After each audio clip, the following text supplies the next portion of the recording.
बहुत मिस्टेक होती जा रही है, आहा, बहुत मिस्टेक होती जा रही है, क्या कहने। मोहब्बत फेक होती जा रही है, वाह वाह वाह वाह वाह। मोहब्बत फेक होती जा क्या रही कहने, है। क्या कहने और दुरासा। खराब हम हो गए सोहबत में जिसकी, वो लड़की नेक होती जा रही है। वाह वाह वाह वाह वाह वाह।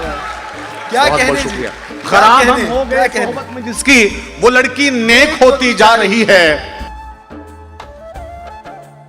तुझे मुझसे जुदा करने की खातिर ये दुनिया एक होती जा रही है। आहा, तुझे मुझसे जुदा करने की खातिर ये दुनिया, एक गजल सुनाऊंगा आपको, उस तक ले जा रहा हूं, 2-3 शेर और पढ़ूंगा कि बहुत से शायरों की शायरी भी पढ़ के आई है, इनकी उनकी आपकी, बहुत से शायरों की शायरी भी पढ़ के आई है, वो कम उम्री में पीएचडी गमों पे करके आई है,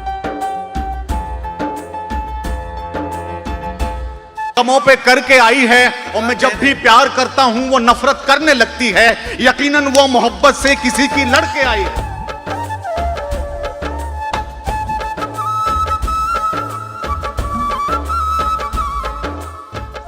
यकीनन वो मोहब्बत से किसी की लड़के आई है। और यकीन कैसे दिलाऊं मैं उसे अपनी मोहब्बत का, यकीन कैसे दिलाऊं मैं उसे अपनी मोहब्बत का, कई लड़कों से जो लड़की मोहब्बत करके आई है।